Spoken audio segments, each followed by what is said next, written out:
89.6 FM Sargakshetra Radio Garage. Sargakshetra 89.6 FM-ൽ radio ഗാരേജിന്റെ സമയം തുടങ്ങുന്നു. പതിവ് പോലെ തന്നെ രണ്ടുപേർ ചേർന്ന് ഈ ഒരു മഴക്കാലത്ത് വളരെയധികം കഷ്ടപ്പെട്ട് ഗാരേജിന്റെ ഷട്ടർ ഉയർത്തുവാണ്. ഒരാളുടെ പേര് കെവിൻ എന്നാണ്, ഒരാളുടെ പേര് RJ വിനു. അതായത് നമ്മള് മഴക്കാലമൊക്കെ വരുമ്പോൾ പൊതുവെ വീടിന്റെ ഉള്ളിൽ ഇരിക്കാനായിരിക്കും കുറെ പേർക്ക് ഇഷ്ടം. പക്ഷേ വേറൊരു വിഭാഗമുണ്ട്, മഴക്കാലം ആകാൻ വേണ്ടി കാത്തിരിക്കും. ഒന്ന് പുറത്തിറങ്ങണം, ഒന്ന് കറങ്ങണം. അത് ടൂ വീലറിലാണെങ്കിലും കാറിലാണെങ്കിലും മഴയത്ത് വണ്ടി ഓടിച്ച് ഒരു വൈബൊക്കെ പിടിച്ച് ഒരു ചായയൊക്കെ കുടിച്ച് തിരിച്ച് വീട്ടിൽ വരണം. അല്ലെങ്കിൽ കെവിന്റെ കാറ്റഗറി ഏതാണ്? കെവിൻ ഏത് വിഭാഗത്തിൽപ്പെട്ട ആളാണ്? നമ്മൾ എല്ലാ വിഭാഗത്തിലും പെടുന്നതുകൊണ്ട് മഴയുള്ളപ്പോഴും ഇല്ലാത്തപ്പോഴും പോകും പുറത്തിറങ്ങി. അതായത് മഴ ഉള്ളപ്പോഴും വീട്ടിലിരിക്കില്ല, മഴ ഇല്ലാത്തപ്പോഴും വീട്ടിലിരിക്കില്ല. വണ്ടിയിൽ തന്നെ ആയിരിക്കും. വണ്ടിയെ ഒരു വീടാക്കി കൊണ്ടുനടക്കാൻ പറ്റുവാണെങ്കിൽ അത്രത്തോളം എളുപ്പമായി എന്ന് വിചാരിക്കുവാണ്. അത് പറയുമ്പോഴേ പണ്ട് നമ്മൾ ചെറുപ്പകാലത്തൊക്കെ നമ്മള് കാർട്ടൂൺ കാണുമല്ലോ. അന്നത്തെ ഏറ്റവും വലിയ ഒരു ഹിറ്റ് കാർട്ടൂൺ ആയിരുന്നു ബെൻഡൻ. ബെൻഡനിലെ ഗ്രാൻഡ് പായ്ക്ക് ഒരു വലിയ വണ്ടിയുണ്ട്. താമസിച്ച് ഒക്കെ പോകാൻ പറ്റുന്ന വലിയ കാരവാൻ. മനസ്സിലായി. ഇപ്പോഴാണ് കാരവാൻ എന്നൊക്കെ അന്ന് നമുക്ക് ബെൻഡന്റെ വലിയ വണ്ടി. അപ്പൊ അന്ന് തൊട്ട് ഇങ്ങനെ ഇങ്ങനത്തെ വണ്ടികളൊക്കെയാണ് നമ്മള്. അതൊക്കെ സങ്കല്പത്തിൽ പണ്ട് മുതലുണ്ട്. അതെ. വണ്ടി എങ്ങനെയെങ്കിലും സെറ്റ് ആക്കണമെങ്കിൽ ഇതുപോലത്തെ ഒരു വണ്ടി ആയിരിക്കണം. അതെ, ഇങ്ങനെ ട്രാവൽ ചെയ്യാം. ജീവിതവും എല്ലാം ഈ വണ്ടിക്കകത്ത് മുന്നോട്ട് കൊണ്ടുപോകാൻ പറ്റിക്കഴിഞ്ഞാൽ എന്ത് അടിപൊളിയായിരിക്കും എന്ന് വിചാരിച്ചിട്ട് വരുന്ന ആളുകൾക്ക് ഇപ്പുറം ഇപ്പൊ ഏറെക്കുറെ ഇങ്ങനെയൊക്കെ തന്നെയാണ് പോയിക്കൊണ്ടിരിക്കുന്നത്. ആഴ്ചയിൽ മാറി മാറി ഓടിക്കാൻ കമ്പനികൾ വണ്ടി തരുന്നു. ആ വണ്ടികളുമായിട്ട് പല നിരത്തുകളിലൂടെ പോകുന്നു, അതിന്റെ റിവ്യൂസ് കൊടുക്കുന്നു, അല്ലെങ്കിൽ കുറ്റം പറയുന്നു. ഇങ്ങനെ പോകുന്നു. അതാണ് ഇവിടുത്തെ അവസ്ഥ. നമ്മളെ ഗാരേജിന്റെ അകത്ത് ഇന്ന് കഴിഞ്ഞ ആഴ്ചയൊക്കെ നമ്മൾ ടൂ വീലറുമായിട്ട് കുറച്ചധികം കറക്കമൊക്കെ കറങ്ങി വന്നിട്ട് വീണ്ടും ഫോർ വീലറിലേക്ക് കയറുന്ന അല്ലെങ്കിൽ മാറുന്ന ഒരു ഗാരേജാണ് ഇന്ന് തുറക്കാൻ പോകുന്നത്. നമ്മളുടെ ഗാരേജിനകത്ത് ഇന്ന് എത്ര വണ്ടി ഉണ്ടാവും? ഇന്ന് ഒരു വണ്ടി, ഒരേ ഒരു വണ്ടി. ഒരുപാട് പറയാൻ കഥകളുമായിട്ട് ഒരേ ഒരു വണ്ടിയുമായിട്ട് രണ്ടുപേർ ചേർന്ന് ഷട്ടർ ഉയർത്തുന്നു. നേരത്തെ പറഞ്ഞതുപോലെ വിനുവും കെവിനുമാണ്. വണ്ടി ഏതാണെന്ന് അറിയാൻ വേണ്ടിയുള്ള ഒരു ചെറിയ സൂചന കൊടുത്തിട്ടല്ലേ പാട്ടിലേക്ക് പോവാറ്. അപ്പോ അങ്ങനെയാണെങ്കിൽ 90 ഡിഗ്രി ഡോർ ഓപ്പൺ ചെയ്യാൻ പറ്റുന്ന ഒരു വണ്ടി. 90 ഡിഗ്രി ഡോർ ഓപ്പൺ ചെയ്യാൻ പറ്റുന്ന വാഹനം, ആ കാറ്റഗറിയിൽ ആ ഒരു വണ്ടിക്ക് മാത്രമേ അങ്ങനെ ഡോർ ഓപ്പൺ ചെയ്യാൻ പറ്റുള്ളൂ. അതെ, ആ ഒരു കാറ്റഗറിയിൽ മാത്രമല്ല, 90 ഡിഗ്രി ഡോർ ഓപ്പൺ ചെയ്യാൻ പറ്റുന്ന വളരെ ചുരുക്കം ചില വാഹനങ്ങളിൽ ഒന്ന്. അല്ല, നമുക്ക് ഇങ്ങനെ പറയാം, 90 ഡിഗ്രി ഡോർ ഓപ്പൺ ചെയ്യാൻ പറ്റുന്ന കാറ്റഗറി വാഹനങ്ങളിൽ ഏറ്റവും വില കുറഞ്ഞ വാഹനം. അതെ, അങ്ങനെയും പറയാമല്ലോ. അതിന് 5 സ്റ്റാർ സേഫ്റ്റി റേറ്റിംഗ് ഉണ്ട്. 5 സ്റ്റാർ സേഫ്റ്റി റേറ്റിംഗ് ഉള്ള ഏറ്റവും വില കുറഞ്ഞ 90 ഡിഗ്രി ഡോർ ഓപ്പൺ ചെയ്യാൻ പറ്റുന്ന വാഹനം ഏതാണെന്ന് എല്ലാവരും ആലോചിക്കട്ടെ. അതെ, 2020 മുതലുണ്ട് കേട്ടോ ഈ ഒരു 90 ഡിഗ്രി ഓപ്പണിംഗ്. 4 ഡോറും 90 ഡിഗ്രി ഓപ്പൺ ചെയ്യാൻ പറ്റും. അപ്പൊ എന്തായാലും അത് ആലോചിച്ചെടുക്കുമ്പോഴത്തേക്കും റേഡിയോയിൽ പാട്ട് വരും. പാട്ട് കഴിഞ്ഞാൽ ഞങ്ങൾ ആലോചിച്ചാലും ആലോചിച്ചില്ലെങ്കിലും ഷട്ടർ തുറക്കും. ഷട്ടറിന്റെ അകത്ത് വണ്ടി കിടക്കുന്നുണ്ട്. 89.6 FM Sargakshetra Radio Garage. Radio garage ആണ് കേട്ടുകൊണ്ടിരിക്കുന്നത്. കൂടെ വിനു കെവിനും ഉണ്ട്. നമ്മൾ പറഞ്ഞിട്ട് പോയത്, പാട്ടുകൾക്ക് മുൻപ് പറഞ്ഞിട്ട് പോയത്, 90 ഡിഗ്രി ഡോർ ഓപ്പൺ ചെയ്യാൻ പറ്റുന്ന ഒരു വാഹനം, അല്ലെങ്കിൽ ഒരേ ഒരു വാഹനം, അല്ലെങ്കിൽ അപൂർവം വാഹനങ്ങളിൽ ഒന്ന് ഇന്ന് നമ്മുടെ ഗാരേജിനകത്തുണ്ട്. ആ 90 ഡിഗ്രി ഡോർ ഓപ്പണിംഗ് പരിപാടി ഇപ്പൊ തുടങ്ങിയതൊന്നുമല്ല, ഏറ്റവും ഒടുവിലായിട്ട് വന്ന ട്രെൻഡ് ഒന്നുമല്ല. 2020 മുതലേ ഈ വണ്ടിയുടെ ഡോറ് 90 ഡിഗ്രി തുറക്കാൻ പറ്റും. പലയിടത്തുമൊക്കെ പരിചയം ഇല്ലാത്തവർ ഇതിന്റെ ഡോറ് തുറക്കുന്നത് കണ്ടു കഴിഞ്ഞാൽ എന്തോ കംപ്ലൈന്റ് വന്നു കേട്ടോ, ഡോർ ഇതേ മൊത്തത്തിൽ തുറന്നു വരുന്നുണ്ട് എന്നൊക്കെ പോലും പറഞ്ഞിരുന്ന സാഹചര്യത്തിൽ നിന്ന് മറ്റ് കമ്പനികളും ഇങ്ങനെ ഡോറ് തുറക്കാൻ പറ്റുന്ന ഒരു സെറ്റപ്പ് നമുക്ക് ചെയ്തുകൂടെ എന്ന് ആലോചിക്കുന്നിടത്തേക്ക് കാര്യങ്ങൾ എത്തിച്ചിട്ടുണ്ട്. അതെ, അത് മാത്രമല്ല, നമുക്ക് വല്ല ശത്രുതയുള്ള ആൾക്കാരൊക്കെ പുറത്ത് നിൽക്കുകയാണെങ്കിൽ ഡോറും തുറന്നിട്ടാ മതി. കൊടുത്താൽ അവിടെ പോയി അല്ലെ, അദ്ദേഹത്തിന് വേണ്ടത് കൊടുത്തിട്ട് ഡോർ തിരിച്ചു വന്നോളൂ. അതെ, അത്ര വിശാലമായിട്ടുള്ള നമ്മൾ വീടിന്റെ ഒക്കെ ഡോർ തുറക്കുന്ന പോലെ നോക്കാൻ പറ്റുന്ന ഒരു വാഹനം.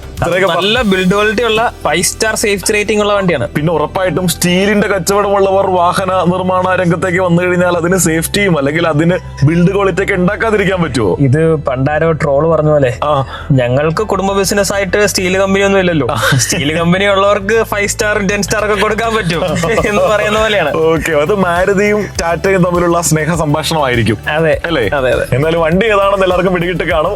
നമുക്ക് വളരെയധികം പ്രിയപ്പെട്ട, വേണ്ടപ്പെട്ട, ഇഷ്ടപ്പെട്ട ഒരു വാഹനം ടാറ്റ ഓൾട്രോസിന്റെ കഥകൾ പറഞ്ഞു തുടങ്ങുവാണ് ഗാരേജിൽ. അപ്പോ ഒരുപാട് പ്രത്യേകതകൾ പറയാനുണ്ട്. ഏറ്റവും പുതിയ മോഡൽ ഓൾട്രോസ് കയ്യിൽ കിട്ടിയതിന്റെ വെളിച്ചത്തിൽ പറയാൻ പോകുന്നത് കെവിനാണ്. എത്ര നാൾ ഓൾട്രോസ് ഓടിക്കാൻ പറ്റിയായിരുന്നു? ഒരു 2 മാസത്തോളം. 2 മാസം ഉണ്ടായിരുന്നു. ഒത്തിരി പ്രത്യേകതകളുള്ള വാഹനമാണ്. ഇഷ്ടപ്പെട്ട വണ്ടിയാണ്. കാണാൻ ഇപ്പൊ പുറമേ നിന്നുള്ള ഒരു കാഴ്ചക്കാരെന്ന നിലയ്ക്ക് എനിക്ക് ഓൾട്രോസ് ഭയങ്കര ഇഷ്ടമാണ്. അതിന്റെ ഒരു ഡിസൈൻ വൈസ് അത്യാവശ്യം നല്ല അടിപൊളിയാണ്. അതെ. അപ്പോൾ നമ്മൾ അഭിമാനത്തോടെ ഷട്ടർ ഉയർത്തുന്നു, ഓൾട്രോസ് പുറത്തേക്ക് ഇറക്കുന്നു, റേഡിയോയിൽ പാട്ട് വരുന്നു. അത് കഴിഞ്ഞിട്ടാണ് ഓൾട്രോസിൽ എന്താണ് എങ്ങനെയാണ് എന്നുള്ളത് പറയാൻ പോകുന്നത്. Okay. 89.6 FM Sargakshetra. Radio Garage. Radio Garage. Radio ഗാരേജിലെ നമ്മള് 90 ഡിഗ്രി ഡോർ ഓപ്പൺ ചെയ്യാൻ പറ്റുന്ന വാഹനം, 2020 മുതൽ ഇങ്ങനെ ഒരു ഫീച്ചറുമായിട്ട് ഇറങ്ങിയ വാഹനം എന്നൊക്കെ പറഞ്ഞ് അവതരിപ്പിച്ചിട്ടുള്ളതാണ് ഓൾട്രോസിനെ. ഓൾട്രോസ് കുറച്ചധികം നാൾ ഓടിച്ചതിന്റെ വെളിച്ചത്തിലുള്ള അനുഭവ കഥകളാണ് കെവിൻ പറഞ്ഞു തുടങ്ങാൻ പോകുന്നത്. അതെ. എങ്ങനെയാണ് ഓൾട്രോസിലേക്ക് കെവിൻ എത്താനുള്ള കാരണം എന്തായിരുന്നു? ഓൾട്രോസിലേക്ക് കെവിൻ എത്താനുള്ള കാരണം യൂഷ്വലി ടാറ്റ വാഹനങ്ങൾ തരുന്നതും ടാറ്റ ഇൻവൈറ്റുകളൊക്കെ തരുന്നത് പോലെ തന്നെ ടാറ്റ ഒരു ദിവസം വിളിച്ചിട്ട് പറയുന്നു, അൾട്രോസ് കൊച്ചിയിലുണ്ട്, നിങ്ങൾക്ക് വേണ്ടിയിട്ട് 2 മാസത്തിന് അലോക്കേറ്റ് ചെയ്യാണ്, ഓക്കെ എടുത്തോളൂ. ശരി, അപ്പൊ നേരെ തിരിച്ചാണ്, ഓൾട്രോസിലേക്ക് കെവിൻ എത്തുമല്ല, കെവിനിലേക്ക് ഓൾട്രോസ് എത്തുകയാണ് ചെയ്തിട്ടുള്ളത്. അത് മാത്രമല്ല, നോർമലി നമുക്കിവിടെ വാഹനങ്ങൾ ഇങ്ങനെ ലോങ് ടൈമിലേക്ക് കിട്ടുന്നത് വളരെ കുറവാണ്. ഓക്കെ. മുംബൈ, ഡൽഹി പോലുള്ള നഗരങ്ങളിലാണ് കൂടുതൽ ബ്രാൻഡ്സും അത് ചെയ്യുന്നത്. അങ്ങനെയാണ്. അപ്പോൾ നമ്മൾ ഏത് ഡ്രൈവിന് പോയാലും നമ്മൾ പറയും, എനിക്ക് ലോങ് ടൈമിലേക്ക് വാഹനം വേണം, പെട്ടെന്ന് കൊച്ചിയിലേക്ക് വാഹനം തരണം എന്ന് എല്ലാവരുടെ അടുത്തും പറയാറുണ്ട്. ഓക്കെ. അപ്പൊ അങ്ങനെ പറഞ്ഞതിന്റെ വെളിച്ചത്തിലായിരിക്കണം അവർ വൈകാതെ തന്നെ ഒരു ടാറ്റ അൾട്രോസിനെ കൊടുത്തയച്ചു. അപ്പൊ പുതിയ ഫേസ് ലിഫ്റ്റ് ലോഞ്ച് ചെയ്തിട്ട് ഏകദേശം 1 വർഷം ആകുന്നു. അപ്പോൾ 1 വർഷം നമ്മൾ ഡ്രൈവ് ഒക്കെ ചെയ്ത് കഴിഞ്ഞതിന് ശേഷമാണ് നമുക്ക് ഈ ഒരു വാഹനം കയ്യിലേക്ക് കിട്ടുന്നത്. അങ്ങനെ പറയുമ്പോൾ 2020 ഇറങ്ങിയ വാഹനം 5 വർഷത്തിന് ശേഷം വളരെയധികം ഡ്രാസ്റ്റിക് ആയിട്ടുള്ള ഒരു മാറ്റങ്ങൾ ഉൾക്കൊള്ളിച്ചുകൊണ്ടുള്ള ഒരു ഫേസ് ലിഫ്റ്റ് എന്ന് വിളിക്കാൻ പറ്റുന്ന ഒരു വാഹനമാണ്. 5ാം വാർഷികത്തിന്റെ സമയത്ത് ഡിസൈൻ അടക്കം കുറേയധികം കാര്യങ്ങളിൽ മാറ്റം വരുത്തി ഒരുപാട് പുതുമകളോടെ പുറത്തിറക്കിയ ഓൾട്രോസിന്റെ ഒരു വളരെ മികച്ച അനുഭവങ്ങൾ അല്ലേ? അപ്പൊ അതാണ് പറഞ്ഞു തുടങ്ങാൻ പോകുന്നത്. വണ്ടി 2 മാസം കയ്യിലുണ്ടായിരുന്നു. അതെ. അപ്പോൾ ഞാൻ വേറൊരു കാര്യം കൂടെ ചോദിക്കാം. വണ്ടി എന്റെ കയ്യിൽ ഉണ്ടായിരുന്ന സമയത്ത് നമ്മൾ വണ്ടിയിൽ സഞ്ചരിച്ചിട്ടുണ്ട്. അപ്പോൾ എന്റെ ചോദ്യം വിനിച്ചറിനോടാണ്, എങ്ങനെയുണ്ട് അൾട്രോസ്? ഓയ്യോ, അതായത് ഇപ്പോ പറയുമ്പോ എല്ലാം പറയണല്ലോ, കെവിന് കമ്പനി കൊടുക്കുന്ന അല്ലെങ്കിൽ കെവിനെ പോലെയുള്ള ഓട്ടോമൊബൈൽ ജേർണലിസ്റ്റുമാർക്ക് ബ്രാൻഡുകൾ കൊടുക്കുന്ന വാഹനം എന്ന് പറഞ്ഞു കഴിഞ്ഞാൽ അത് ടോപ്പ് വേരിയന്റ് ആയിരിക്കും. ഇത് മറ്റേ ചെറിയ ബേസ് പരിപാടികളോ അല്ലെങ്കിൽ മിഡ് വേരിയന്റ് പരിപാടികളോ ഒന്നുമില്ല. കാരണം ഇവര് ഇത് ഓടിച്ചതിന്റെ വെളിച്ചത്തിലാണല്ലോ അനുഭവങ്ങൾ ഒത്തിരി ആളുകളോട് പറഞ്ഞിട്ട് അത് ആ വണ്ടി കച്ചവടം മുന്നോട്ട് കൊണ്ടുപോകേണ്ടത്. അതുകൊണ്ട് തന്നെ ഓൾട്രോസിൽ ഞാൻ പലയിടത്തും പലതിലും കയറിയിട്ടുണ്ടെങ്കിലും ഒരു ടോപ്പ് എൻഡ് പരിപാടിയിൽ ഇതുവരെ കയറിയിട്ടുണ്ടായില്ല. ഞാൻ കയറി ഇതിന്റെ ഫീച്ചേഴ്സ് ഒക്കെ കണ്ട് ഞെട്ടിയിരിക്കുമായിരുന്നു. കാരണം ഒരൊറ്റ മുതലുള്ള കാര്യങ്ങൾ കണ്ട് മനസ്സിലാക്കി പഠിച്ചെടുക്കാൻ തന്നെ അത്യാവശ്യം സമയമെടുത്തു. എന്നിട്ടും തീർന്നൊന്നുമില്ല, വണ്ടി കംപ്ലീറ്റ് കണ്ടു തീർക്കാനോ പഠിച്ച് മനസ്സിലാക്കാനോ ഒന്നും കുറഞ്ഞ സമയത്തിനുള്ളിൽ എനിക്ക് പറ്റിയില്ല. അതാണല്ലോ കമ്പനിയുടെ വിജയം. ഫീച്ചേഴ്സ് കൂടുമ്പോൾ ആവശ്യക്കാർ കൂടുന്നു, അല്ലെങ്കിൽ കോമ്പറ്റീഷൻ നന്നായി വരുമ്പോൾ ഫീച്ചേഴ്സ് കൂട്ടുന്നു. ഇങ്ങനെയുള്ള ഒരു മത്സരം, ഒരു കലാപരിപാടി. അതിൽ നന്നായിട്ട് കമ്പനി വിജയിച്ചിട്ടുണ്ട്. എനിക്ക് കയറിയപ്പോൾ തന്നെ വണ്ടി ഇഷ്ടപ്പെട്ടതാണ്. എന്തൊക്കെയാണ് ഇഷ്ടപ്പെടാനുള്ള കാരണം എന്നൊക്കെയാണ് ഇനി നമ്മൾ പറയാൻ പോകുന്നത്. റേഡിയോയിൽ പാട്ട് വരുന്നുണ്ട്. ഇത് Sargakshetra 89.6 FM. 89.6 FM Sargakshetra. Radio Garage. Radio Garage. Radio ഗാരേജിൽ ഓൾട്രോസിനെ പറ്റി തന്നെയാണ് കേട്ടോ നമ്മൾ ചർച്ച ചെയ്തുകൊണ്ടിരിക്കുന്നത്. 2 മാസം വണ്ടി ഓടിച്ചതിന്റെ വെളിച്ചത്തിൽ ഏറ്റവും ഒടുവിലായിട്ട് ഇറങ്ങിയിട്ടുള്ള ഏറ്റവും പുതിയ മോഡൽ ഓൾട്രോസിന്റെ കാര്യങ്ങളൊക്കെ കെവിൻ ഇങ്ങനെ പറഞ്ഞുകൊണ്ടിരിക്കുവായിരുന്നു. അപ്പോ ഈ പറഞ്ഞതുപോലെ ഓൾട്രോസ് ഇഷ്ടപ്പെടാതിരിക്കാൻ കാരണങ്ങളുണ്ടോ? ഉണ്ടെങ്കിൽ ഇപ്പൊ പറയണ്ട, അവസാനം പറഞ്ഞാൽ മതി. എന്നാലും കാരണങ്ങളുണ്ടോ എന്ന് ഞാൻ ചോദിക്കുവായിരുന്നേ. കാരണങ്ങളുണ്ട്. അയ്യോ, ഓൾട്രോസിനെ പറ്റി പോലും നമുക്ക് കുറ്റം പറയാൻ പറ്റും എന്നറിയുമ്പോൾ കിട്ടുന്ന ഒരു അല്ലേ ഒരു മനസുഖം. എന്താണ് കെവിൻ ഓൾട്രോസിന്റെ പ്രത്യേകത? എന്താണ് ആ കാറ്റഗറിയിൽ മത്സരിക്കുന്നവരാരൊക്കെയാണ്? എന്തൊക്കെ ആയിരിക്കാം ടാറ്റ ഓൾട്രോസിൽ അധികമായിട്ട് കൊടുത്തിട്ടുള്ളത്? ഞാൻ മുമ്പ് പറഞ്ഞതുപോലെ തന്നെ 90 ഡിഗ്രി ഡോർ ഓപ്പൺ ചെയ്യാൻ പറ്റുന്ന 5 സ്റ്റാർ സേഫ്റ്റി റേറ്റിംഗ് ഉള്ള 2020 ലോഞ്ച് ചെയ്തിട്ടുള്ള പ്രീമിയം ഹാച്ച് ബാക്ക് സെഗ്മെന്റിൽ ഉൾപ്പെടുന്ന ഒരു വാഹനമാണ് ടാറ്റ അൾട്രോസ്. ഓക്കെ. ഇതിന് എതിരാളികൾ ആരാ നോക്കുകയാണെങ്കിൽ ബലീനോയും i20 i20 ബലീനോയായിട്ടാണ് കോമ്പീറ്റ് ചെയ്യുന്നത്. അതെ. ഒരു സമയത്ത് ഹോണ്ട ജാസ് ഉണ്ടായിരുന്നു. ജാസ് പോയ വഴി കണ്ടില്ല. അതെ. പക്ഷെ ജാസ് വളരെ മനോഹരമായിട്ടുള്ള വണ്ടിയായിരുന്നു. എന്തുകൊണ്ടോ നല്ല സാധനങ്ങളൊന്നും അധികം നാലം നിൽക്കാറില്ലല്ലോ. അതെ, ഉറപ്പായിട്ടും നമ്മൾ ഈ ഒരു സമയത്ത് റിറ്റ്സിനെയും അല്ലെങ്കിൽ അതുപോലെ തന്നെ ഇഗ്നിസിനെയൊക്കെ ഓർത്തു പോകുകയാണ്. അതെ. ഇഗ്നിസ് ഒക്കെ ഇല്ല, പോയി. അതെ, എസ്ക്രോസിനെയൊക്കെ ഓർത്തു പോകുകയാണ്. അതെ. അങ്ങനത്തെ നല്ല വണ്ടികളൊന്നും കിട്ടാനില്ല. ഉള്ളവർ കൊടുക്കുന്നുമില്ല. നല്ല വണ്ടികൾ ബ്രാൻഡ് വിൽക്കുന്നുമില്ല. അതെ. അപ്പോൾ ആ ഒരു സെഗ്മെന്റ് പ്രീമിയം ഹാച്ച് ബാക്ക് സെഗ്മെന്റിലേക്കാണ് ഈ ഒരു ടാറ്റ അൾട്രോസിനെ അവതരിപ്പിക്കുന്നത്. 5 സ്റ്റാർ സേഫ്റ്റി എന്നുള്ളത് അല്ലെങ്കിൽ സേഫ്റ്റി എന്നുള്ളത് കേട്ടുകേഴ്വില്ലാത്തൊരു കാര്യമായിരുന്നു. ഓക്കെ. അപ്പോൾ 2019 ശേഷമാണ് ടാറ്റ നെക്സോണും ടാറ്റ ടിയാഗോയും അൾട്രോസും ഹാരിയറും ഇങ്ങനെയുള്ള ടാറ്റയുടെ സേഫ്റ്റി എന്നുള്ള ഒരു മാർക്കറ്റിംഗ് ടാറ്റിക്സിലേക്ക് ടാറ്റ എത്തുന്നത്. അതായത് ടാറ്റയുടെ അതുവരെ ഉണ്ടായിരുന്ന വാഹനങ്ങളെക്കാളും കാഴ്ചയിൽ കൂടുതൽ ഇഷ്ടം വരുന്ന രീതിയിലേക്ക് ടാറ്റ മാറിയതും ഒരു ടാറ്റ വാഹനങ്ങൾ ഒരു വിപ്ലവകരമായ മാറ്റങ്ങളിലേക്ക് എത്തുന്നത് ഈ ഒരു 19-20 കാലഘട്ടത്തിലാണ്. അതെ, ടാറ്റ ജാഗ്വാർ ലാൻഡ് റോവറിനെ ഏറ്റെടുക്കുന്നു. അതിനുശേഷമുള്ള വളരെ വലിയ മാറ്റങ്ങൾ ഡിസൈനിൽ വരുന്നു. അങ്ങനെയുള്ള പല എഞ്ചിനീയറിംഗ് മികവുകൾ വാഹനത്തിൽ കാണുന്നു. പുതിയ മോഡലുകൾ വരുന്നു. പഞ്ച് പോലുള്ള പുതിയ വാഹനങ്ങൾ, ടിയാഗോ, അങ്ങനെയുള്ള പല വാഹനങ്ങൾ വന്ന കൂട്ടത്തിൽ നമുക്ക് ലഭിച്ച ഒരു വാഹനമാണ് അൾട്രോസ്. അപ്പോൾ ഒരുപാട് പേർ ഓടിച്ചതിന്റെ വെളിച്ചത്തിൽ, നല്ല അഭിപ്രായം പറഞ്ഞതിന്റെ വെളിച്ചത്തിൽ 5 കൊല്ലത്തിന് ശേഷം പുതിയൊരു ഫേസ് ലിഫ്റ്റ് വരുത്തുന്നു. ആ ഒരു ഫേസ് ലിഫ്റ്റ് വരുത്തിയ മോഡൽ കെവിനിലേക്ക് എത്തുന്നു. അതിന്റെ കാര്യങ്ങളും കഥകളും ഒക്കെ തന്നെയാണ് നമ്മൾ പറഞ്ഞുകൊണ്ടിരിക്കുന്നത്. റേഡിയോയിൽ പാട്ടാണ് വരുന്നത്. ഇത് Sargakshetra 89.6 FM. 89.6 FM Sargakshetra. Radio Garage. Radio Garage. Radio ഗാരേജിൽ നമ്മൾ ഓൾട്രോസിന്റെ കാര്യങ്ങളൊക്കെ തന്നെയാണ് കേട്ടോ പറഞ്ഞുകൊണ്ടിരിക്കുന്നത്. ഏറ്റവും പുതിയ മോഡൽ ഓൾട്രോസിന്റെ കാര്യങ്ങളെല്ലാം കൃത്യമായിട്ട് പറഞ്ഞു തരാൻ വേണ്ടി കെവിൻ നമ്മുടെ കൂട്ടത്തിലുണ്ട്. കെവിൻ, അപ്പോ എഞ്ചിൻ സൈഡിലേക്കല്ലേ ഇനി നമ്മൾ പോകാൻ പോകുന്നത്? അതെ. എങ്ങനെയാണ് എഞ്ചിനിൽ എന്തെങ്കിലും വ്യത്യാസം 5 വർഷം ഓടിച്ചതിന് ശേഷം ടാറ്റ വരുത്തിയിട്ടുണ്ടോ? എഞ്ചിനിൽ കാര്യമായിട്ടുള്ള വ്യത്യാസങ്ങളൊന്നും തന്നെ ഇല്ല. സെയിം എഞ്ചിൻ തന്നെ. ആകെയുള്ള നമുക്ക് അഡ്വാൻറ്റേജ് നിലവിൽ ഡീസൽ എഞ്ചിൻ ലഭിക്കുന്ന ഒരു ഹാച്ച് ബാക്ക്. ഓൾട്രോസിൽ ഡീസൽ എഞ്ചിൻ ഉണ്ട്. അപ്പൊ അതാണ് ടാറ്റ വാഹനങ്ങളിലെല്ലാം തന്നെ നമുക്ക് ഡീസൽ എഞ്ചിൻ ഇപ്പോൾ ലഭിക്കുന്നുണ്ട്. മാരുതി പണ്ടേ നിർത്തിക്കളഞ്ഞു. ശരി. ഹ്യുണ്ടായിലും ചില വാഹനങ്ങളിൽ ക്രെറ്റ, വെന്യൂ, i20 നമുക്ക് ലഭിക്കുന്ന ഒരു ഡീസൽ എന്ന് പറയുന്നത്. അപ്പോഴും ഈവൻ അൾട്രോസ് മുതലുള്ള വാഹനങ്ങളിൽ, നെക്സോൺ, ഹാരിയർ, ഈ എല്ലാ വാഹനങ്ങളിലും നമുക്ക് ഡീസൽ എഞ്ചിൻ ലഭിക്കുന്ന ഒരു മോഡൽ ടാറ്റയിലോ നമുക്ക് ലഭിക്കും. അപ്പോൾ കുറച്ചുകൂടി മൈലേജ് ഓറിയന്റഡ് ആൾക്കാരൊക്കെയാണ് കുറച്ച് കൂടുതലായി ഈ ഒരു ടാറ്റ വാഹനങ്ങൾ ഓൺ ചെയ്യുന്നത്. എന്നാൽ പെട്രോളിലും CNGയിലും നമുക്ക് ലഭിക്കും. CNGയിലെ ഏറ്റവും വലിയൊരു വിപ്ലവം ടാറ്റ കൊണ്ടുവന്നെന്ന് പറഞ്ഞാൽ, നോർമൽ വാഹനങ്ങളിൽ CNG ടാങ്ക് ഡിക്കിയിൽ ആ ഒരു ഡിക്കി സ്പേസ് ഫുള്ള് നമുക്ക് ലഭിക്കില്ല. വലിയ ടാങ്കായി കൊടുത്തിരിക്കുന്നത്. ടാറ്റ അതിനെ കണ്ടുപിടിച്ച ഒരു പ്രതിവിധി എന്ന് പറയുന്നത് ആ ടാങ്കിനെ 2ആയിട്ട് സ്പ്ലിറ്റ് ചെയ്തു. അപ്പോൾ വലിയ ടാങ്ക് ഇരിക്കുന്നിടത്ത് 2 ചെറിയ ടാങ്ക്. അപ്പൊ അതിന്റെ മുകളിൽ നമുക്ക് സാധനങ്ങൾ 2-3 ബാഗൊക്കെ സ്റ്റോർ ചെയ്താലും ഫാമിലിക്ക് കൊണ്ടുപോകാൻ പറ്റും. അപ്പൊ അവര് ആ ഒരു സെയിം മെക്കാനിസം പഞ്ചിലും ടിയാഗോയിലും എല്ലാം കൊണ്ടുവന്നിട്ടുണ്ട്. ഇവൻ നെക്സോണിൽ നമുക്ക് കാണാൻ സാധിക്കും. അപ്പം CNG വാഹനങ്ങൾ ആൾക്കാർ സ്കിപ്പ് ചെയ്യുന്ന ഒന്നാമത്തെ കാരണം ബൂട്ട് സ്പേസ് ഇല്ലാത്തതാണ്. അപ്പോൾ അങ്ങനെയുള്ള ഒരു അഡ്വാൻറ്റേജ് നമുക്ക് അൾട്രോസിലും ലഭിക്കുന്നുണ്ട്. അപ്പോ അത്യാവശ്യം സൗകര്യമുണ്ട്. അതെ, ഇവൻ CNG ആണെങ്കിൽ പോലും സൗകര്യമുണ്ട്. ഇനിയിപ്പോ എഞ്ചിനിലേക്ക് വരാം. നമുക്ക് 1200 cc എഞ്ചിനാണ് പെട്രോൾ വരുന്നത്.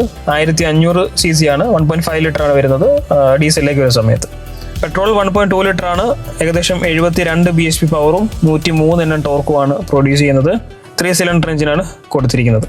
ഇനി ഡീസലിലേക്ക് വരുമ്പോൾ 1.5 ലിറ്റർ ടർബോ ചാർജ് എഞ്ചിനാണ് വരുന്നത്. 88 bhp പവറും 200 Nm ടോർക്കുമാണ്. സോ ഒരു മൈലേജ് നോക്കുകയാണെങ്കിൽ പെട്രോൾ, ഞാൻ ഓടിച്ച വാഹനം പെട്രോൾ ആണ്, 1.2 ലിറ്റർ പെട്രോൾ എഞ്ചിനാണ്. സോ നമുക്കൊരു 12 to 15 സിറ്റി നമുക്ക് കിട്ടും. മനസ്സിലായി. അപ്പോൾ കുറച്ചൊരു ഹൈവേ ക്രൂസിലേക്ക് 18 വരെയൊക്കെ നമുക്ക് കിട്ടും. പക്ഷെ ഓടിക്കാൻ നല്ല കംഫർട്ടബിൾ ഉള്ളൊരു വാഹനമാണ്. നല്ല സസ്പെൻഷൻ ട്യൂണിംഗ് ആണ് ഈ ഒരു വാഹനത്തിൽ. ടാറ്റ എങ്ങനെ ഇത്ര സസ്പെൻഷൻ ട്യൂണിങ് ഈ ഒരു വാഹനത്തിൽ കൊണ്ടുവരുന്നു എന്നുള്ളതാണ് നമ്മൾ അതിശയിപ്പിക്കുന്ന ഒരു കാര്യം. നമ്മൾ ഒരു സമയത്ത് ഞാനിങ്ങനെ ചിന്തിച്ചിട്ടുണ്ടായിരുന്നു, അതായത് ഇന്ത്യയിൽ ജനിച്ചു വളർന്ന എന്നെ ആരും ഇന്ത്യയുടെ റോഡിന്റെ കംഫർട്ടിനെ പറ്റി പഠിപ്പിക്കേണ്ട ആവശ്യമില്ലല്ലോ. അപ്പോൾ എന്നെക്കാളും നന്നായിട്ട് ചെയ്യാൻ ഇവിടെ വേറെ ആരും ഇല്ല എന്നുള്ള ഒരു രീതിയാണോ എന്ന് പോലും ഞാൻ ചിലപ്പോൾ ചിന്തിച്ചിട്ടുണ്ട്. ഒരുപാട് കാലം ഈ റോഡിലൂടെ നടന്നതിന്റെയും ഓടിയതിന്റെയും വണ്ടിക്ക് പോയതിന്റെ ഒക്കെ വെളിച്ചത്തിൽ തന്നെ ടാറ്റ ഉണ്ടാക്കുന്നതായിരിക്കുമല്ലോ. അത് മാത്രമല്ല, ഇന്ത്യയില് ഒരു പക്ഷേ ഇത്രയധികം പാസഞ്ചർ കാറല്ല, നമ്മള് ഇതിലേക്ക് കൊമേഴ്ഷ്യൽ വെഹിക്കിളിലേക്ക് വന്നു കഴിഞ്ഞാൽ പോലും ഇത്രയധികം ട്രക്സുകൾ ഉണ്ടാക്കുന്ന വേറൊരു ബ്രാൻഡ് കമ്പനി ഇല്ല. ഇവൻ അശോക് ലൈലാൻഡ് ഒക്കെ പിന്നീടാണ് വരുന്നത്. പണ്ട് തൊട്ടേ ഉള്ള വാഹനം ടാറ്റയാണ്. അപ്പോൾ പണ്ട് തൊട്ടേയുള്ള ഒരു ലെഗസിയിൽ നിന്ന് ഉൾക്കൊണ്ടിട്ടുള്ള ഒരു പക്ഷെ ഒരു സസ്പെൻഷൻ ട്യൂണിംഗ് ആണ് ഈ ഒരു വാഹനത്തിന് ഉള്ളതെന്ന് പറഞ്ഞു കഴിഞ്ഞാൽ അതിൽ അത്ഭുതപ്പെടേണ്ട ഒരു കാര്യമില്ല. അതായത് ഇത് പറഞ്ഞുകൊണ്ടിരിക്കുമ്പോൾ കെവിൻ, ടാറ്റയുടെ വാഹനത്തിൽ കയറാത്ത ഒരു മനുഷ്യനും ഉണ്ടാവില്ല. ഏതെങ്കിലും തരത്തിൽ നമ്മളൊരു ടാറ്റ വണ്ടിയിൽ, അത് വീട്ടിലെ കാർ അല്ലല്ലോ, വീട്ടിലെ കാർ അല്ലാത്ത ഒരുപാട് വാഹനങ്ങൾ ടാറ്റയുടെ ഉണ്ടല്ലോ. അപ്പൊ നമ്മള് ബസ്സിൽ കയറാത്തവരൊന്നും ഉണ്ടാവില്ലല്ലോ. അപ്പൊ അങ്ങനെ നോക്കിയാൽ ടാറ്റയുടെ വണ്ടിയിൽ കയറാതെ ഒരാൾക്കൊരു ജീവിതകാലത്ത് നാട്ടിൽ ജീവിക്കാൻ പറ്റില്ല. അത് ഒരു തവണയല്ല, ഒരുപാട് തവണ നമ്മൾ കേറിയിട്ടുണ്ടാവും. അപ്പൊ കേട്ടുകൊണ്ടിരിക്കുന്ന പലർക്കും പല തരത്തിലായിരിക്കും ടാറ്റ അനുഭവങ്ങൾ ഉണ്ടാകാൻ സാധ്യത. ആ അനുഭവങ്ങളൊക്കെ നമ്മളുടെ സർഗക്ഷേത്ര 89.6 FM എന്ന് പറഞ്ഞ ഇൻസ്റ്റാഗ്രാം പേജിലേക്ക് ടൈപ്പ് ചെയ്ത് അയച്ചു കഴിഞ്ഞാൽ നമ്മൾ അടുത്ത ആഴ്ചത്തെ ഗാരേജിൽ അതൊക്കെ മെൻഷൻ ചെയ്ത് പറയും. അതെ. ഇപ്പൊ പാട്ട് വരുന്നുണ്ട്. ഇത് Sargakshetra 89.6 FM. 89.6 FM Sargakshetra. Radio Garage. ഓൾട്രോസിന്റെ കഥകളുമായിട്ട് ഗാരേജ് എവിടെ എത്തി നിൽക്കുന്നു എന്ന് വെച്ച് കഴിഞ്ഞാൽ നമ്മളുടെ സമയമില്ലേ തീർന്നുകൊണ്ടിരിക്കുവാണ്. ഓൾട്രോസിനെ പറ്റി ഇങ്ങനെ പറഞ്ഞിട്ട് കാര്യങ്ങൾ തീരുന്നുമില്ല. കാരണം അതിന് മാത്രം പറയാനുണ്ടേ. വണ്ടിയുടെ എഞ്ചിൻ സൈഡ് പറഞ്ഞു തുടങ്ങിയിട്ടേ ഉണ്ടായിരുന്നുള്ളൂ നമ്മള്. അവിടെ നമ്മൾ നേരെ ഫീച്ചേഴ്സിലേക്ക് പോകണം. മറ്റ് പ്രത്യേകതകൾ എന്തൊക്കെയാണ് എന്നതിലേക്കാണ് പോകാൻ പോകുന്നത്. ഡിസൈൻ കാര്യമായിട്ട് മാറിയിട്ടുണ്ട്. പഴയ വെർഷനിൽ കമ്പയർ ചെയ്യുന്ന സമയത്ത് ഫ്രണ്ടിലും ബൈക്കിലും ഉള്ള ഡിസൈൻ ട്രീറ്റ്മെന്റ്സ് വ്യത്യാസമുണ്ട്. ഈവൻ എയർ ഇൻടേക്ക് ഒക്കെ കൊടുത്തിട്ടുണ്ട്. ഫോഗ്ലാമ്പിന്റെ ആ ഒരു ഭാഗത്ത് എയർ ഉള്ളിലേക്ക് വലിക്കാനായിട്ടുള്ള ഒരു രീതി കൊടുത്തിട്ടുണ്ട്. ഓക്കെ, ശരിക്കും പറഞ്ഞാൽ ഓൾട്രോസിന്റെ ആദ്യ ഡിസൈൻ പോലും ആരും കുറ്റം പറയാത്ത, ആരും മോശം പറയാത്ത ഒരു ഡിസൈൻ ആയിരുന്നു. അതെ, അത് നമ്മളെ ഫ്രണ്ടിലെ ബോണറ്റിന്റെ ആ ഒരു ലൈൻ ഒരു ഹെഡ്ലാമ്പിലേക്ക് വരുന്ന ആ ഒരു കെർവ്നെസ് ഉണ്ട്. അത് എങ്ങനെ നോക്കിയാലും അത് ഭയങ്കര ഫിനിഷിംഗ് ആണ്. ഇത്ര ഒരു ഡീറ്റെയിലിംഗ് വേറെ ഒരു വാഹനത്തിൽ നമ്മൾ കണ്ടിട്ടില്ല. മനസ്സിലായി. ആ ഒരു ഡിസൈനിൽ നിന്നും ഇവോൾവ് ചെയ്തിട്ടുള്ള അടുത്തൊരു ഫേസ് ലിഫ്റ്റ് ആണ്. അപ്പോൾ എവിടെയൊക്കെ എങ്ങനെയൊക്കെ ഡിസൈൻ പ്രോപ്പർ ആയിട്ട് കൊടുക്കാമോ എല്ലാം കൊടുത്തിട്ടുണ്ട്. അതായത് വളരെയധികം സ്പോർട്ടി നേച്ചറിലേക്ക് കൊണ്ടുവന്നിട്ടുണ്ട്. അതിന്റെ ഭാഗമായിട്ടാണ് എയർ ഇൻടേക്ക് കൊടുത്തിട്ടുള്ളത്. ഈ എയർ ഇൻടേക്ക് ഒക്കെ നമ്മൾ അത്യാവശ്യം നല്ല സ്പോർട്ടി ഫീൽ ഉള്ള അല്ലെങ്കിൽ എഞ്ചിൻ പവർ കൂടുതലുള്ള വാഹനങ്ങളിലാണ് കണ്ടിട്ടുള്ളത്. പക്ഷെ ഈ ഒരു വാഹനത്തിൽ അത് കൊടുക്കേണ്ട ആവശ്യമില്ല. എങ്കിൽ പോലും ഇതിന്റെ ഡിസൈനിന് ഒരു പൊൻതൂവൽ ഇരുന്നോട്ടെന്ന് വിചാരിച്ചിട്ട് കൊടുക്കുന്നതാണ്. അതുകൊണ്ട് തന്നെ കുറച്ചുകൂടി ഭംഗിയുണ്ട് വാഹനം കാണാനായിട്ട്. മനസ്സിലായി. അലോയ് വീൽസിൽ ചെറിയ വ്യത്യാസങ്ങൾ വന്നിട്ടുണ്ട്. കളർ തീം പാറ്റേൺ മാറിയിട്ടുണ്ട്. ഫ്ലഷ് ഡോർ ഹാൻഡിൽസ് വന്നിട്ടുണ്ട്. പോപ്പപ്പ് ചെയ്യുന്ന ഡോർ ഹാൻഡിൽസ് ആണ് അതാണ് കൊടുത്തിരിക്കുന്നത്. പക്ഷെ അത് യൂസ് ചെയ്യാൻ ഇച്ചിരി പാടാണ്. ബട്ട് എങ്കിലും അതും ഒരു ഡിസൈനിന്റെ ഭാഗമാണ്. ബൂട്ട് സ്പേസ്, നല്ലൊരു ബൂട്ട് സ്പേസ് വരുന്നുണ്ട്. ഈവൻ ഇന്റീരിയറിലേക്ക് വന്നു കഴിഞ്ഞാലും കാര്യമായിട്ടുള്ള വ്യത്യാസങ്ങൾ വന്നിട്ടുണ്ട്. ആദ്യമായിട്ട് ഹർമന്റെ മ്യൂസിക് സിസ്റ്റം ഒക്കെ ടാറ്റ വാഹനങ്ങളിലാണ് നമ്മൾ കണ്ടത് വെച്ച് തുടങ്ങിയത്. എനിക്ക് തോന്നുന്നു 2000 മുതൽ ഇറങ്ങിയിട്ടുള്ള ഈ പറഞ്ഞ ടിയാഗോ അടക്കമുള്ള വാഹനങ്ങളിലൊക്കെ ഹർമന്റെ മ്യൂസിക് സിസ്റ്റം വെച്ചിട്ട് വണ്ടിയിൽ സോങ്സ് ഒക്കെ പ്ലേ ചെയ്യുമ്പോൾ നമ്മളിങ്ങനെ ഈ വണ്ടിയിൽ തന്നെയാണോ ഈ ഒരു ക്വാളിറ്റി എന്നുള്ളത് നമ്മളെ അത്ഭുതപ്പെടുത്തിയിരുന്നു. അതിന് മുന്നേ വരെയുള്ള വാഹനങ്ങളിലൊക്കെ അത്രയധികം മ്യൂസിക് സിസ്റ്റത്തിനൊന്നും വലിയ പ്രാധാന്യം കൊടുത്തിരുന്നില്ല. അതിനുശേഷമാണ് പലരും ബോസിന്റെയും JBLന്റെയും മ്യൂസിക് സിസ്റ്റങ്ങളൊക്കെ വാഹനങ്ങളിൽ ഇൻബിൽറ്റ് ആയിട്ട് കൊടുക്കാനായിട്ട് തുടങ്ങിയത്. അപ്പൊ പഴയ അൾട്രോസിൽ ഹർമന്റെ ചെറിയൊരു സിസ്റ്റം ആയിരുന്നു. വളരെ ചെറിയൊരു ഇൻഫർടൈൻമെന്റ് സിസ്റ്റം ഒക്കെ ആയിരുന്നു കൊടുത്തിരുന്നത്. എന്നാൽ ഈ പ്രാവശ്യം മ്യൂസിക് സിസ്റ്റം സെയിം തന്നെയാണ്. JBLന്റെ മ്യൂസിക് സിസ്റ്റം ആണ് കൊടുത്തിരിക്കുന്നത്. പക്ഷെ വലിയ ഇൻഫർടൈൻമെന്റ് സിസ്റ്റം ഒക്കെ കൊടുത്തിട്ടുണ്ട്. സാംസങ്ങിന്റെ ഡിസ്പ്ലേ ആണ് കൊടുത്തിരിക്കുന്നത്. നല്ല റെസൊല്യൂഷൻ ഡിസ്പ്ലേ ആണ്. അതായത് നമ്മൾ ഒരു ഹൈ എൻഡ് ഫോണൊക്കെ യൂസ് ചെയ്യുന്ന അല്ലെങ്കിൽ ഹൈ എൻഡ് ടിവിയിലൊക്കെ നമ്മൾ ഇങ്ങനെ ബ്രൗസ് ചെയ്യുന്ന ഒരു സെയിം എക്സ്പീരിയൻസ് ആണ് കിട്ടുന്നത്. 360 ഡിഗ്രി പാർക്കിംഗ് ക്യാമറ പോലുള്ള കാര്യങ്ങൾ, wireless Android auto, apple CarPlay, ഇങ്ങനെയുള്ള പല കാര്യങ്ങൾ കൊടുത്തിട്ടുണ്ട്. സീറ്റുകൾ വെന്റിലേറ്റർ അല്ല എന്ന് മാത്രമാണ് ആകെയുള്ള ഒരു പോരായ്മ ഡ്രൈവിംഗ് സീറ്റിനെ പറ്റി പറയാനായിട്ടുള്ളത്. പക്ഷെ അണ്ടർ സപ്പോർട്ട് എക്സ്റ്റെൻഡ് ചെയ്യാനായിട്ടുള്ള ഭാഗം കൊടുത്തിട്ടുണ്ട്. അത് ഡ്രൈവർക്കും കോ ഡ്രൈവർക്കും പിന്നിലെ പാസഞ്ചറിനും കൊടുത്തിട്ടുണ്ട്. കൊള്ളാം.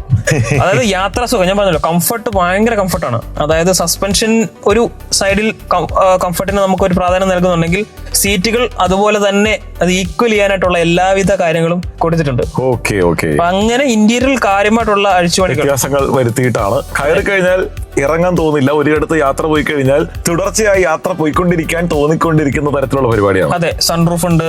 അതുപോലെ തന്നെ ആംബിയൻ ലൈറ്റ് കൊടുത്തിട്ടുണ്ട്. ആംബിയൻ ലൈറ്റിന്റെ ഒക്കെ ഒരു ഫിനിഷിംഗ് എന്ന് പറയുന്നത് വേറെ ലെവലാണ്. യാത്രയിലൊക്കെ ഭയങ്കര രസമാണ് വാഹനത്തിനുള്ളിൽ ഇരിക്കാനായിട്ട്. അപ്പോൾ എന്തായാലും ഒരുപാട് സന്തോഷകരമായ കാര്യങ്ങൾ സംഭവിച്ചുകൊണ്ട് തന്നെയാണ് ഓൾട്രോസ് പുതിയ മോഡൽ പുറത്തിറങ്ങിയിട്ടുള്ളത്. അതിന്റെ കഥകളാണ് റേഡിയോയിൽ കേട്ടുകൊണ്ടിരിക്കുന്നത്. കൂടെ വിനുവും കെവിനും ഉണ്ട്. 89.6 FM Sargakshetra. Radio Garage. Radio ഗാരേജിൽ നമ്മൾ ഓൾട്രോസിന്റെ കാര്യങ്ങൾ ഇങ്ങനെ പറഞ്ഞുകൊണ്ടിരിക്കുമ്പോൾ ഒരുപാട് ഫീച്ചേഴ്സ് പറയുന്നു, അല്ലെങ്കിൽ എഞ്ചിൻ സൈഡൊക്കെ പറയുന്നു. ഇതെല്ലാം പറഞ്ഞ് മുന്നോട്ട് പോകുമ്പോഴും 2026 പുറത്തിറങ്ങിയിട്ടുള്ള ഏറ്റവും പുതിയ വേരിയന്റ് എത്ര രൂപ കൊടുത്തു കഴിഞ്ഞാൽ നമുക്ക് വീട്ടിലേക്ക് എത്തിക്കാൻ പറ്റും എന്നതാണല്ലോ വളരെ പ്രധാനപ്പെട്ട കാര്യം. അപ്പോൾ കെവിൻ, ഇതിന്റെ വില പട്ടിക ഒന്ന് കൃത്യമായിട്ട് പറയുകയാണെങ്കിൽ എങ്ങനെയാണ്?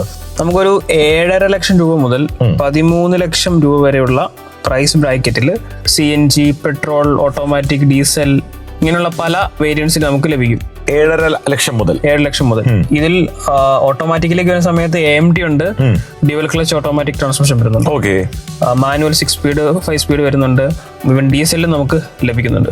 സോ നമ്മുടെ ബഡ്ജറ്റ് അനുസരിച്ച്, നമ്മളുടെ റിക്വയർമെന്റ് അനുസരിച്ചുള്ള എല്ലാവിധ ഓപ്ഷൻസും ഈ ഒരു വാഹനത്തിൽ നമുക്ക് ലഭിക്കും. അതാണ് ടാറ്റ ഇപ്പോൾ കഴിഞ്ഞ കുറച്ച് നാളുകളായിട്ട് നമ്മൾ കണ്ടുവരുന്ന ഒരു രീതി അങ്ങനെയാണ്. ഒരു 10-നും 15-നും അടുത്തുള്ള വേരിയൻസ് ഉണ്ടാവും ഓരോ വാഹനങ്ങൾക്കും. അതിൽ സൺറൂഫ് ഉള്ള വാഹനങ്ങൾ, സൺറൂഫ് ഇല്ലാത്ത വാഹനങ്ങൾ, അങ്ങനെയുള്ള പല രീതിയിലുള്ള ആൾക്കാരെ കേറ്റർ ചെയ്യാൻ വേണ്ടിയിട്ട് ഒരു 10-15ഓളം വേരിയൻസ് നോർമലി അങ്ങനെ നമ്മൾ കാണാറില്ല. ഇല്ല, അത്ര വേരിയൻസ് കൊടുത്തിട്ടാണ് ടാറ്റ അൾട്രോസിനെ അവതരിപ്പിച്ചിരിക്കുന്നത്. ഇഷ്ടമുള്ളത് എടുക്കാം, നമ്മളുടെ കപ്പാസിറ്റി അനുസരിച്ചുള്ളത് വാങ്ങിക്കാം. അത് ടാറ്റ വളരെയധികം ഇഷ്ടത്തോടു കൂടി തരുന്നതാണല്ലോ, അപ്പോൾ വാങ്ങിക്കാതിരിക്കാനും പറ്റില്ല. അത് ശരിയാണ്. ഒന്നാമത്തെ കാര്യം, ഈ ഒരു പ്രൈസിൽ നമ്മൾ നോക്കുമ്പോൾ നമുക്ക് ബലേനയാണുള്ളത്.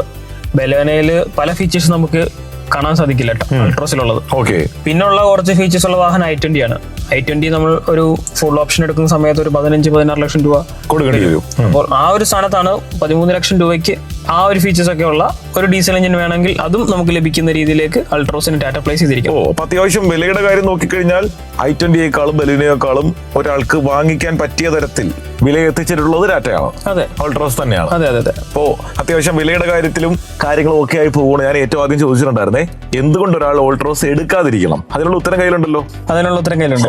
ഓക്കെ, പാട്ടുകൾക്ക് ശേഷമാണ് ഒത്തിരി പ്രത്യേകതകൾ നിറഞ്ഞ ഓൾട്രോസിന്റെ കുറ്റം പറച്ചിൽ തുടങ്ങാൻ പോകുന്നത് കേട്ടോ. എല്ലാം പറയണമല്ലോ നമ്മൾ വളരെ സത്യസന്ധമായ കാര്യങ്ങൾ പറയുന്നവരായതുകൊണ്ട് തന്നെയാണ് ഒരുപാട് പേർ നമ്മളിപ്പോ കേട്ടുകൊണ്ടിരിക്കുന്നത്. റേഡിയോയിൽ പാട്ട് വരുന്നുണ്ട്. പാട്ടുകൾക്ക് ശേഷമാണ് എല്ലാവരും കാത്തിരുന്ന ആ ഒരു ചെറിയ ചെറിയ ചെറിയ ചെറിയ കാര്യങ്ങളൊക്കെ നമ്മൾ പറഞ്ഞു തുടങ്ങാൻ പോകുന്നത് കേട്ടോ. ഇത് Sargakshetra 89.6 FM. 89.6 FM Sargakshetra. Radio Garage. Radio ഗാരേജിന്റെ സമയം ശരിക്കും പറഞ്ഞു കഴിഞ്ഞാൽ ഇതോടുകൂടി തീരുമുണ്ടോ. ഇനി ഒരു പറച്ചിൽ ഉണ്ടാകില്ല ഗാരേജിൽ. അപ്പോ തുടക്കം മുതൽ നമ്മളെല്ലാവരും ഓൾട്രോസിന്റെ കാര്യങ്ങളൊക്കെ ഇങ്ങനെ പറഞ്ഞു ആലോചിച്ച് ഇമാജിൻ ചെയ്തൊക്കെ പോയിക്കൊണ്ടിരിക്കുമ്പോൾ പ്രത്യേകതകൾ കൊണ്ട് നമ്മൾ എന്തുകൊണ്ടും വാങ്ങിക്കേണ്ട വണ്ടി തന്നെയാണ് ഓൾട്രോസ് എന്ന് കെവിൻ പറഞ്ഞു വെക്കുവാണ്. ശരിക്കും പറഞ്ഞാൽ അടിവരയിട്ട് പറയുവാണ്, ഓൾട്രോസ് നമ്മൾ വാങ്ങിക്കണം. അതെ, ഇത്രത്തോളം പ്രത്യേകതകൾ ഉള്ളപ്പോഴും ഓൾട്രോസിനെ പറ്റി എന്തെങ്കിലും കുറ്റം പറയാവോ എന്ന് ചോദിച്ചു കഴിഞ്ഞാൽ കെവിന് ഏത് മേഖലയിലാണ് പാളിച്ചകൾ അനുഭവപ്പെട്ടത്? എനിക്ക് പാളിച്ചകൾ അനുഭവപ്പെട്ട 2-3 മേഖലകളുണ്ട്. ഒന്ന്, നല്ല മനോഹരമായിട്ടുള്ള സീറ്റാണ്, നല്ല കംഫർട്ടബിൾ ഉള്ള സീറ്റാണ്. സീറ്റിന് ഹൈറ്റ് അഡ്ജസ്റ്റ്മെന്റ് ഉണ്ട്. മാനുവലി അഡ്ജസ്റ്റ് ചെയ്യേണ്ട സീറ്റാണ്. മാനുവലി അഡ്ജസ്റ്റ് ചെയ്ത് കഴിഞ്ഞാൽ ഒരു ലെവലിൽ അത് അഡ്ജസ്റ്റ് ചെയ്ത് കഴിഞ്ഞാൽ അത് അവിടെ നിൽക്കണം, അവിടുന്ന് പോകരുത്. എന്നാൽ ഈ ഒരു ടാറ്റ അൾട്രോസില് നമ്മൾ സീറ്റ് മാനുവലി നമുക്ക് ഹൈറ്റ് അഡ്ജസ്റ്റ് ചെയ്യാൻ പറ്റും. അതുപോലെ തന്നെ ഇലക്ട്രിക്കലി ചെയ്യാൻ പറ്റുന്ന വാഹനങ്ങളുണ്ട്. അപ്പോൾ ഡോർ തുറക്കുമ്പോൾ തന്നെ താഴുകയും വാഹനത്തിനുള്ളിലേക്ക് കയറിയിരിക്കുമ്പോൾ തന്നെ പോകുകയും ചെയ്യുന്ന, അല്ലെ നമ്മുടെ പഴയ ആ ഒരു മെമ്മറി സീറ്റിലേക്ക് വരുന്ന ഫങ്ഷൻസ് ഉണ്ട്.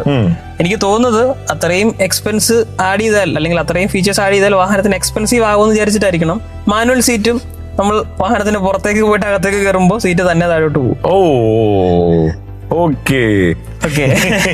അപ്പോൾ എപ്പോഴും നമ്മൾ വാഹനത്തിനുള്ളിൽ കയറിയിട്ട് വണ്ടിക്കകത്ത് കയറി കഴിഞ്ഞാൽ കുറച്ച് പണികളൊക്കെ കഴിഞ്ഞിട്ട് വണ്ടി ഓടിക്കാൻ പറ്റുള്ളൂ. ഒന്ന് സെറ്റപ്പ് ആക്കണം, ഒന്ന് ഇണക്കി എടുത്ത് കൊണ്ടുവരണം. അതെ, അങ്ങനെയുള്ള ഒരു കുറെ അധികം പ്രാവശ്യം എനിക്കത് ഫീൽ ചെയ്തു. ശരി, എന്തുകൊണ്ടാണ് അത് അങ്ങനെയെന്ന് എനിക്കറിയില്ല. എപ്പോഴും നമ്മൾ ഹൈറ്റ് അഡ്ജസ്റ്റ് ചെയ്തിട്ട് സെറ്റ് ആക്കിയിട്ട് വേണം വണ്ടിയായിട്ട് പോകാനായിട്ട്. ചില സമയത്ത് നമ്മൾ ഓടുന്നതിന്റെ ഇടയ്ക്ക് നമ്മളിങ്ങനെ പൊക്കും, സീറ്റ് ഇനി പൊങ്ങുമോ. അയ്യോ, അപ്പോൾ അങ്ങനത്തെ ഒരു ഡ്രോബാക്ക് എനിക്ക് ഫീൽ ചെയ്തു. പിന്നെ ഈ സേഫ്റ്റി എന്ന് പറയുന്ന ഒരു സംഭവം വളരെ നല്ലൊരു കാര്യമാണ്. പക്ഷെ ആ ഒരു സേഫ്റ്റി ചില സമയത്ത് നമ്മൾ വാഹനത്തിന്റെ പല ഫാക്ടേഴ്സ് അല്ലെങ്കിൽ പല മെറ്റീരിയൽസിൽ ടച്ച് ചെയ്യുന്ന സമയത്ത് പാനൽ ഗ്യാപ്സ് കൂടുതലാണ്. അതായത് നമ്മളിപ്പോ ബൈക്കിലെ ബൂട്ട് ഡോർ ഓപ്പൺ ചെയ്യുകയാണെങ്കിൽ, ബൂട്ട് ഡോർ എന്ന് പറയുമ്പോൾ തന്നെ നമുക്കറിയാം ഗ്ലാസ് തൊട്ട് ടെയിൽ ലാമ്പ് വരെ, ടെയിൽ ലാമ്പ് ബൂട്ടിന്റെ ആ ഒരു ഫ്രെയിം ഉണ്ടല്ലോ, ആ ഫ്രെയിമിൽ തന്നെ രണ്ട് എൻഡുകളിലും 2 ഗ്യാപ്പാണ്. ഒരു എൻഡിൽ ചിലപ്പോൾ ചെറിയ ഗ്യാപ്പ് ആണെങ്കിൽ മറ്റേ എൻഡിൽ ഇച്ചിരി വലിയ ഗ്യാപ്പാണ്. അങ്ങനെയുള്ള പല ഗ്യാപ്പുകൾ, പാനൽ ഗ്യാപ്സുകൾ, അതെല്ലാ ടാറ്റ വാഹനങ്ങളിലും ഉള്ള സിഗ്നേച്ചർ. അതെ, ഞങ്ങൾ ടാറ്റയാണ്, നിങ്ങളൊന്നും മാറ്റി നിർത്താൻ പറ്റില്ല എന്ന് കാണിക്കാനാന്ന് തോന്നുന്നു. എല്ലാ വാഹനത്തിലും ബോണറ്റിന്റെ ഒക്കെ സൈസ് ഒക്കെ എങ്ങനെയാണ്, ഒരു സൈഡില് ബോണറ്റിന്റെ ലൈൻ വളരെ കുറവും, ഓപ്പോസിറ്റ് സൈഡില് ബോണറ്റിന്റെ ഗ്യാപ്പ് കുറച്ച് വലുതുമാണ്. അങ്ങനെയുള്ള പാനൽ ഗ്യാപ്സ് അത് വാഹനത്തിന്റെ ഉള്ളിലും പുറത്തും എല്ലാം കാണാൻ പറ്റും. അത്യാവശ്യം വളരെയധികം മൈലൂട്ടായിട്ട് നോക്കുന്നവർക്ക് ഇതെല്ലാം പിടികിട്ടുകയും ചെയ്യും. അതെ. പിന്നെ ഒരു കാര്യമുള്ളത് കൺഫ്യൂസിംഗ് ആയിട്ടുള്ള ഗിയർ സിസ്റ്റം ആണ്. ഞാൻ ഓടിച്ചത് dual clutch automatic petrol automatic വാഹനമാണ്. ചില സമയത്ത് ന്യൂട്രൽ ഇട്ട് കഴിഞ്ഞാൽ അല്ലെങ്കിൽ ഡ്രൈവ് ഇട്ട് കഴിഞ്ഞാൽ പാർക്ക് ഇട്ട് കഴിഞ്ഞാൽ വാഹനം കുറച്ച് കൺഫ്യൂസിംഗ് ആണ്. വാഹനം ഒന്ന് ആലോചിക്കും, വാഹനം ഒന്ന് അറിയണം. അതെ, നമ്മളിപ്പോ എന്താ ചെയ്തതെന്ന് അറിഞ്ഞു വരാൻ ഇത്തിരി സമയം എടുക്കും. പഴയ ട്യൂബ്ലൈറ്റാ. അതെ അതെ, പ്രൊസസർ പോയതാ. ഉണരൂ ഉപഭോക്താവെ ഉണരൂ എന്നൊക്കെ പറഞ്ഞ് നമ്മൾ ബ്ലോക്കിലൊക്കെ നിൽക്കുമ്പോഴാണ് ഇങ്ങനത്തെ ഒരു ഓർമ്മക്കുറവ് വരുന്നതെങ്കിൽ പണിയാകാൻ സാധ്യതയുണ്ട്. പുറകെ വരുന്നവൻ ഹോണടിച്ച് വിറപ്പിക്കും. അതെ അതെ അതെ, അത് മുഴുവൻ നമ്മൾ കേൾക്കേണ്ടി വരും. അതെ, അങ്ങനെയുള്ള ചെറുതല്ല, കുറച്ച് വലുതായിട്ടുള്ള പ്രശ്നങ്ങൾ വാഹനത്തിന് ഉണ്ട്. ഓക്കെ, ഇത് പറയുമ്പോഴും എനിക്ക് ചോദിക്കാനുള്ളത്, ഇപ്പോ ഈ പറഞ്ഞ ടിയാഗോ, ഓൾട്രോസ്, നെക്സോൺ ഒന്നിച്ചിറങ്ങിയ 3 മക്കളായിരുന്നല്ലോ. അപ്പൊ അവരിൽ പ്രധാനമായിട്ടും ആ കാലം മുതൽ 2019 മുതൽ പറഞ്ഞിരുന്ന ഒരു പ്രധാന കുറ്റം എന്ന് പറഞ്ഞാൽ മൈലേജ് ഭയങ്കര കുറവാണെന്നായിരുന്നു. ഈ ഒരു പ്രശ്നം ഇപ്പൊ എഞ്ചിൻ സൈഡ് ഒന്നും ചെയ്തിട്ടില്ലെന്നറിയാം, എന്നാലും ഈ ഒരു പ്രശ്നത്തിൽ എന്തെങ്കിലും ട്യൂൺ ചെയ്തോ എന്തെങ്കിലും വ്യത്യാസങ്ങൾ വരുത്തിയിട്ടുണ്ടോ? മൈലേജ് ഫാക്ടേഴ്സിന് 2-3 കാര്യങ്ങളുണ്ടോ. ഒന്ന്, വാഹനത്തിന് വെയിറ്റ് കൂടുതലാണ്, അത് മൈലേജിനെ നന്നായിട്ട് ബാധിക്കും. അപ്പൊ കുറച്ചുകൂടെ വെയിറ്റ് കൂടിയ സേഫർ ആയിട്ടുള്ള ഒരു വാഹനമാണ്. അപ്പോൾ ഒരു 15-16 കിലോമീറ്റർ ഒക്കെ കിട്ടുക എന്ന് പറയുന്നത് തന്നെ നല്ലൊരു എഫിഷ്യൻസിയാണ്. ശരി ശരി ശരി. അപ്പോൾ അതിനപ്പുറത്തേക്ക് ഇതിനകത്ത് പ്രതീക്ഷിച്ചിട്ട് കാര്യമില്ല. ഇല്ല, അത് ദുരാഗ്രഹമാണ്. അതെ, ഇത്രയൊക്കെ നമുക്ക് പ്രതീക്ഷിക്കാൻ പറ്റുള്ളൂ. ഓക്കെ. പിന്നെ ടാറ്റയുടെ സർവീസ് എപ്പോഴും പേരുദോഷം കേൾപ്പിക്കുന്ന അല്ലെങ്കിൽ കുറ്റം പറയുന്ന ഒരു മേഖലയാണ്. പറയാൻ വേണ്ടി ടാറ്റ ഇട്ട് കൊടുക്കുന്ന ഒരു സംഭവമാണ്.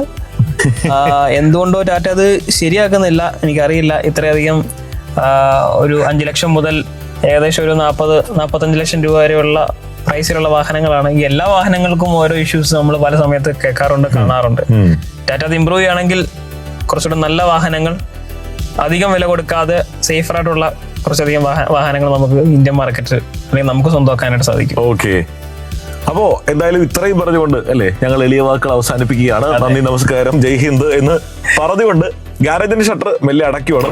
ഒരുപാട് വാഹനങ്ങളൊക്കെ ലൈനപ്പിൽ നിൽക്കുന്നുണ്ട് ഇല്ലേ? കുറേയധികം കലക്കൻ വണ്ടികൾ വരാനിരിക്കുന്നുണ്ട്. വരും ആഴ്ചകളിൽ ഈ ഒരു മൺസൂൺ ആഘോഷിക്കാനായിട്ട്, ആസ്വദിക്കാനായിട്ട് കുറേയധികം വണ്ടിക്കഥകളുമായിട്ട് 2 വണ്ടിപ്രേമികൾ വരുമെന്ന് പറഞ്ഞുകൊണ്ട് തന്നെയാണ് കേട്ടോ മെല്ലെ ഷട്ടർ ഇടുന്നത്. വിനു, കെവിനുമാണ് കൂടെ ഉണ്ടായിരുന്നത്. കേട്ടുകൊണ്ട് തന്നെ ഇരുന്നോളൂ സർഗക്ഷേത്ര 89.6 FM. 89.6 FM സർഗക്ഷേത്ര.